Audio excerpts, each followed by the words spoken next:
Gabriela Gómez, vos sos una persona que ha hecho su vida a partir de la conversación.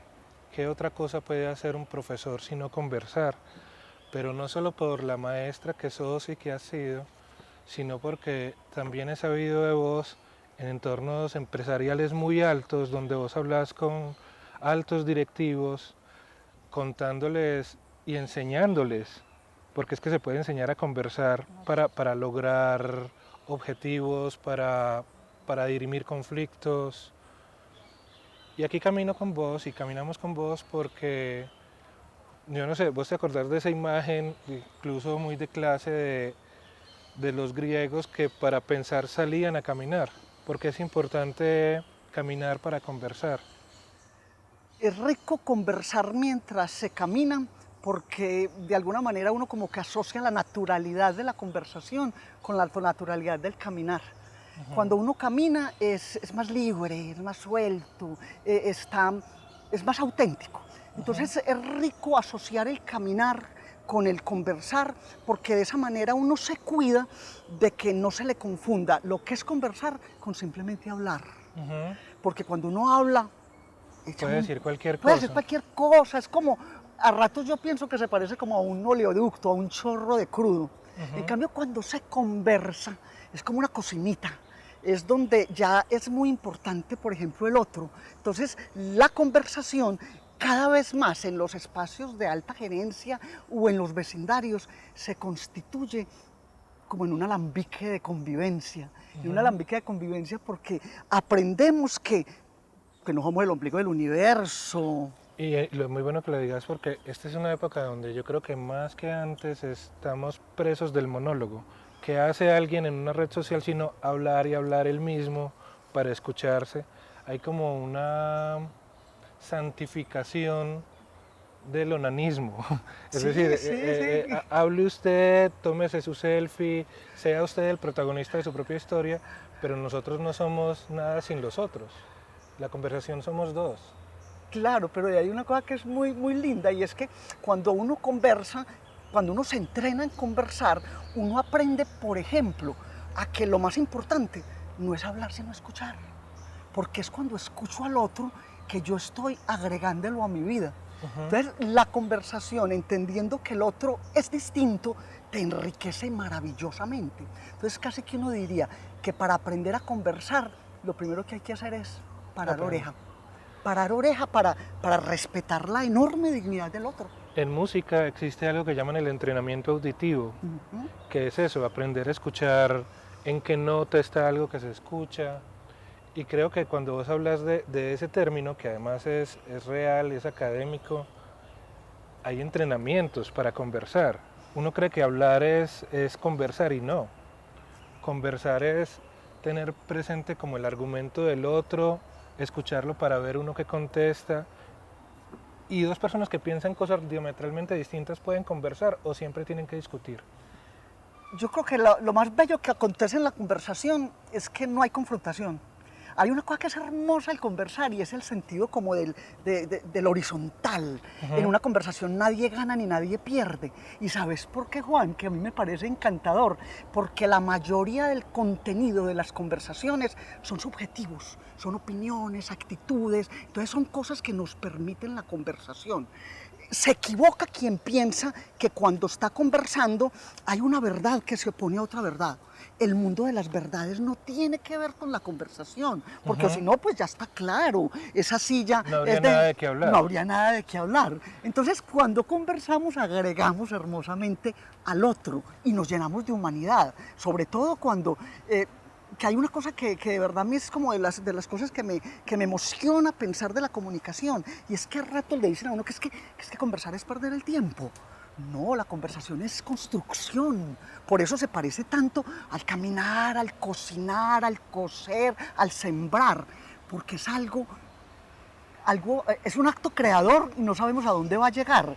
No hay principio ni fin, no hay... Es como encender un fuego, que uno Es no como encender un sabe fuego. las llamitas hacia dónde van a coger, pero uno sí sabe que va a dar calor. En todos los lugares de Antioquia se conversa. Vamos a ver eso y enseguida nos vamos a sentar, que también es otra forma de conversar. Vení, querida.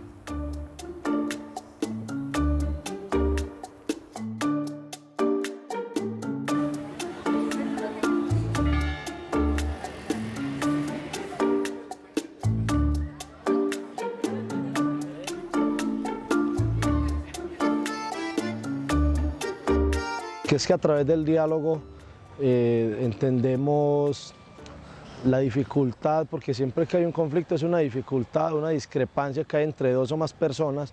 Entonces, cuando dialogamos, entendemos y nos ponemos en los zapatos de la otra persona, y a partir de ahí logramos un entendimiento y llegamos a solucionar conflictos a través del diálogo. Sí.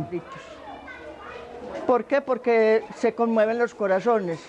Uno habla con una persona y le conmueve el corazón y se pueden remediar los conflictos. Conversando hemos solucionado y hemos logrado muchas cosas. Por ejemplo, solucionar problemas en la comunidad, solucionar necesidades de la comunidad o de nosotras mismas, algo que necesitemos. Conversando se organiza todo.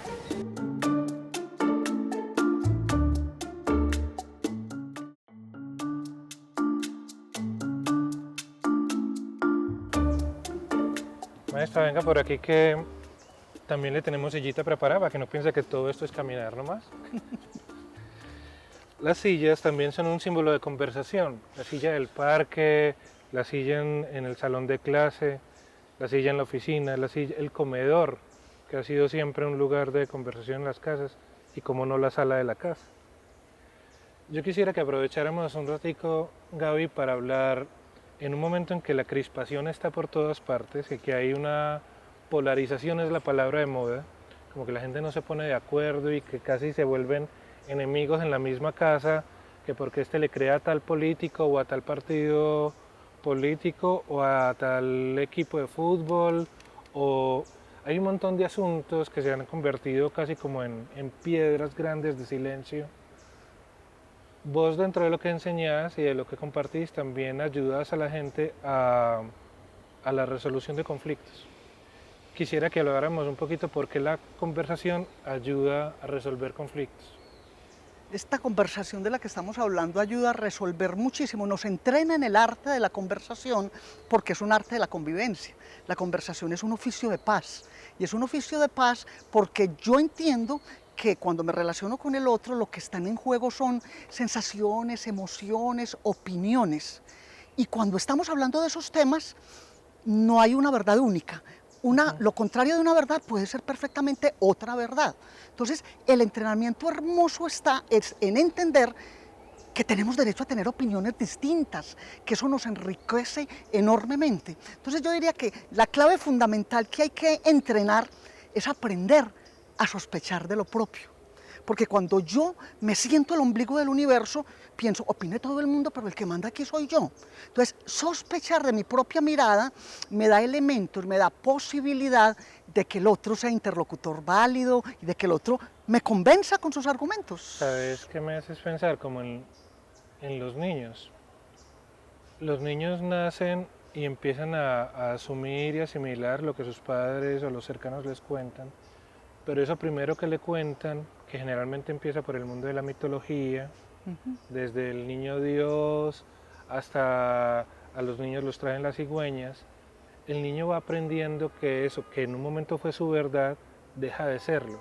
El niño luego conoce la biología o luego conoce otros asuntos que hace que eso que fue su verdad deje de serlo sin que esté en contra, lo deja atrás, pero no deja de ser cierto en el momento que fue cierto. Yo creo que todos debemos tener un poquito esa predisposición del niño a cambiar de verdad.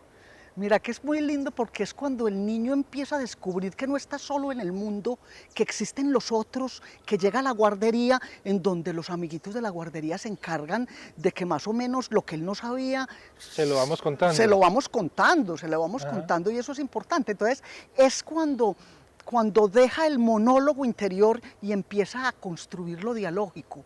¿A qué pasa afuera? Hay gente distinta, hay gente que piensa distinto, que siente distinto. Entonces nos construimos, yo digo que la conversación nos hace mejores seres humanos porque nos afina la mirada, nos afina la escucha y nos permite que superemos la torpeza de pensar que somos los poseedores de la verdad. Como vos te manejas entre lo académico y lo experiencial, pues hay metodologías. Hay una que a mí me llama mucho la atención, que vos has presentado en distintos círculos, que se llama el Café del Mundo. Voy a poner un ejemplo, es como si estuviéramos en un salón, distintas mesas de conversación donde hay temas distintos y uno va cambiando de mesa para escuchar argumentos distintos según el tema, y no es la idea ver quién gana, sino ver cómo todos aprendemos. Hablarnos un poquito del Café del Mundo, que creo que es algo que todos en algún momento de la vida deberíamos probar. Lo más bello del Café del Mundo, que se conoce como polinización, como yo llevo vida y sentido de un lugar a otro, se da porque hay una condición muy especial en esa metodología. Primero, yo me muevo en mesas distintas sobre temas distintos, pero hay otra clave que es fundamental, y es que no viajo a la mesa con las mismas personas. ¿Qué quiere decir? Que yo no me voy con mi equipo que piensa lo mismo que yo estoy pensando, sino que en cada mesa me encuentro con interlocutores distintos. Eso es una cosa que enriquece enormemente, porque lo que te va a permitir es que escuches al diferente, que escuches al que no está pensando no lo mismo que vos. Pues un poco en el Café del Mundo lo que intentamos es hacerle frente a esa cosa que pasa, por ejemplo, en los medios electrónicos, que es lo que se conoce... Salirse del algoritmo. Salirse del algoritmo, salirse de este fenómeno del eco que te está gritando todo el día que tenés razón, que tu visión es esa, y de pronto te pone en un escenario que te dice, oiga, por ahí no es, te está equivocado. Entonces te cambia como todo el escenario. Entonces por eso pienso que esas metodologías engrandecen mucho la dignidad. Hay algo maravilloso en lo que decís, y es que me detengo en la palabra equivocado. Estar equivocado puede ser una ganancia muy grande, porque si uno nota su error, puede crecer aprendiendo. Mientras todavía nos quedan las palabras, quisiera que siguiéramos conversando, Gaby, y nos contaras otras maneras de apagar esos incendios que se generan a veces en la conversación, que se vuelve discusión. Nos decías de la importancia de la escucha, de darnos cuenta que a veces nosotros somos los que estamos equivocados y que eso no está mal. Hablamos hace un momentico del Café del Mundo. ¿Qué puede hacer uno para que no se quede instalado un rencor, por ejemplo, por una palabra maldicha? Y digo esto porque sé, además, que la no violencia pone en el altar más alto a la conversación y al diálogo. Pues conversar es un acto de no violencia. Claro, claro, hay una cosa como que está muy en el corazón de todos estos asuntos que estamos conversando, y es entender que los significados de las palabras no están en los diccionarios. Los significados son construcciones sociales. ¿Qué quiere decir eso? Que para un muchacho de 15 años una palabra significa algo y para su papá otra. Y los grandes conflictos familiares, por ejemplo, se dan porque el muchacho tiró la puerta y dijo, vengo temprano. Y el papá se quedó tranquilo pensando en su temprano. El muchacho llegó temprano a las 4 de la mañana y el papá pensó que temprano eran las 11 de la noche. Entonces, si alguna cosa hermosa hay que hacer para apagar los incendios que nos estamos inventando, es acordar lo que las palabras van a significar. Como un diccionario común. Que nos pongamos de acuerdo en que entonces ya no es temprano, ya no es lejos, ya no es caro, porque esas palabras son como plásticas. Ahorita te atiendo, y uno nunca sabe Y uno cuánto sabe dura cuándo la es el ahorita. ahorita. Pues yo voy a comprar un blue jean, pero tranquila mamá, que el blue jean que voy a comprar es barato.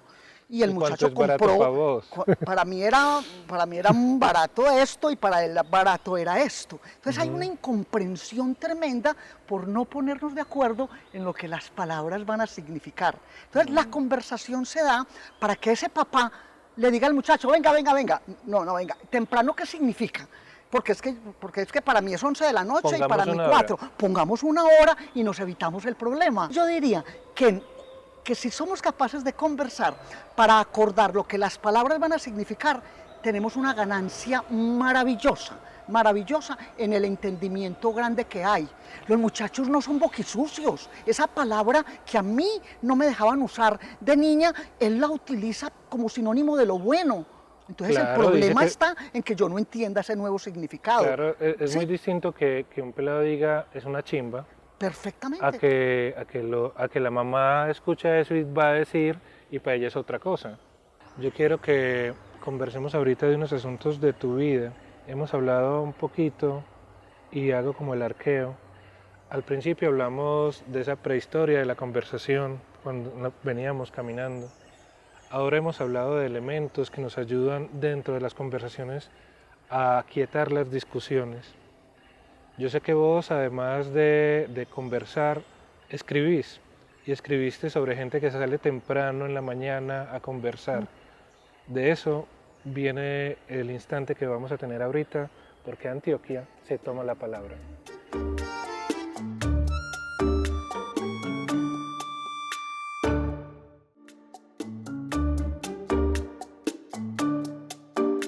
Se han logrado muchísimas cosas en ese campo de la parte deportiva. Siempre hay muchas discrepancias entre la gente porque unas personas no están de acuerdo con X o Y actividad, entonces por medio del diálogo se socializa, se escuchan los diferentes puntos de vista y de acuerdo a esto llegamos a una solución o buscamos una solución donde la mayoría de las personas queden contentas con la decisión que se toma. Ha servido porque hemos tenido conflictos con los mismos vecinos y entonces los he llamado y hemos organizado a través del diálogo. Yo en la conversación que he tenido he logrado que en mi vereda donde vivo hemos conseguido el grupo de adulto mayor que no lo había. Y en este momento ya lo tenemos organizado. Ya no está yendo el profesor a darnos la educación física. Con una conversación se soluciona un conflicto dependiendo de la forma que la hablemos. Si hablamos y a veces hacemos entrar en conciencia a la gente que está en conflicto y es fácil solucionarlo. Y siempre nos ponemos de acuerdo hasta que ellos encuentran la razón, porque es el problema y que no tiene razón de ser. Porque pues a mí me ha tocado, yo fui secretaria de la inspección de policía donde hay muchos conflictos. Entonces así, y también he sido conciliadora de las acciones comunales, bueno, muchas cosas, y yo tengo esa experiencia.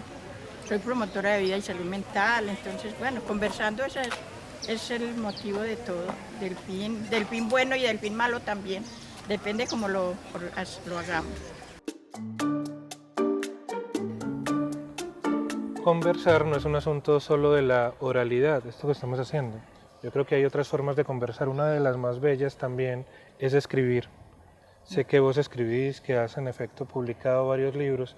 Alguno de ellos cuenta la historia de unas personas de Medellín que han hecho empresa, industria, que han sido muy importantes y que se reúnen a caminar. Hablemos de esa historia. Es una historia muy, muy bella porque es un grupo de empresarios que llevan 30 años levantándose a las 5 de la mañana a caminar para organizar la cabeza antes de irse para sus empresas. Y se les ocurrió que yo les escribiera todas sus pequeñas historias y cómo se juntaban para celebrar los 30 años. Entonces es hermoso es que en el acto de conversar y caminar realmente lo que estamos es valorando las historias. Estamos hechos es de historias, conversamos y caminamos es para reconocer la historia y al reconocerla también nos estamos como plantando frente al mundo y diciendo que tenemos un lugar importante y estamos haciendo cosas bellas. Mira, por ejemplo, Gaby, que hay un asunto con el amor, digamos, del de pareja. Los enamorados se inventan una nueva manera de llamarse, entonces ya no tenés tu nombre, sino que yo te pongo un nombre y vos a mí me bautizás y nos llamamos solo por ese nombre como si eso fuera un nuevo lenguaje secreto. Entonces conversamos con nuevas palabras y salimos por la mañana para volver a la noche a tener una historia para contarle a la persona que queremos. Y si a uno le preguntan usted quién es, usted termina contando la historia de su papá, de su mamá, de cómo se conocieron. No seríamos sin las historias, lo acabaste de decir, estamos hechos de historias. ¿Habría una forma de ser amnésicos y ser sociedad, por ejemplo? ¿O eso es imposible? No, yo creo que fundamentalmente lo que estamos ahí como recuperando como todo el sentido es que si no reconocemos esas historias que somos, pues más o menos no somos nadie, porque la amnesia nos está determinando, ¿sí? Entonces, lo que le da como piso firme a la posibilidad de crecer y crecer como en el servicio al otro, estás en reconocer las historias. A mí me encanta pensar, por ejemplo, que la literatura y fundamentalmente la literatura del periodismo nuestros nacen de la oralidad. La oralidad absolutamente está en la esencia del ser latinoamericano. Entonces el poder de la oralidad se traslada al papel. Yo lo que hago contando esas historias de los empresarios o en mis crónicas de viaje es echar los cuentos. ¿Por qué? Porque lo que hice viajando o conversando con los empresarios fue parar oreja. Dijiste viajar. Vos con tu esposo, que es una eminencia, una inminencia, ustedes dos lo son, viajan alrededor del mundo y viajan contando historias.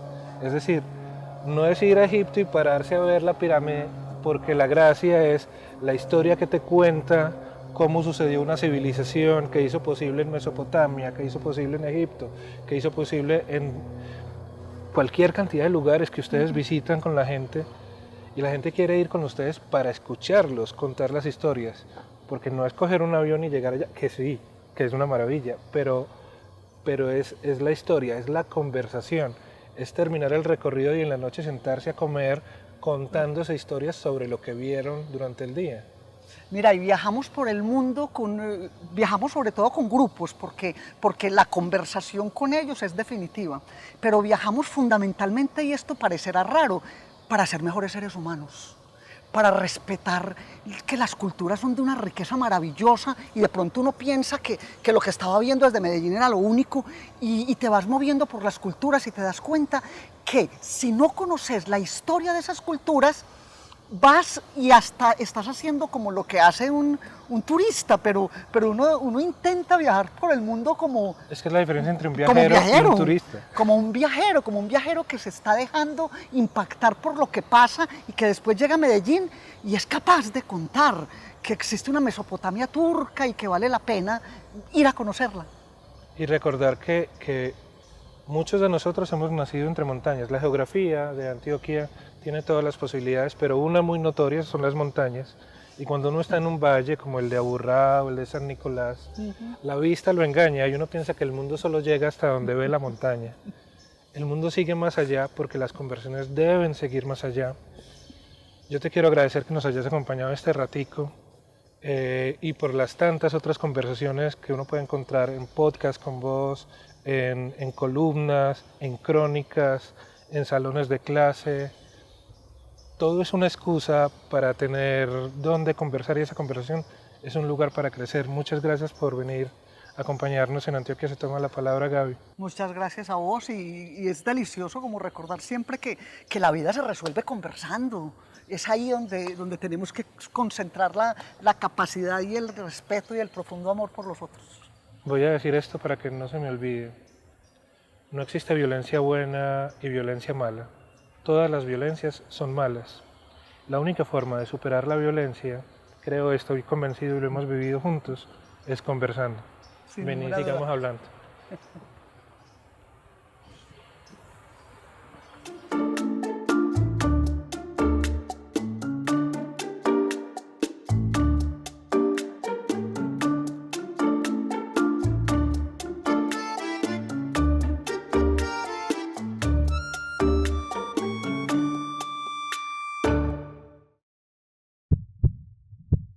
Unidos. Gobernación de Antioquia.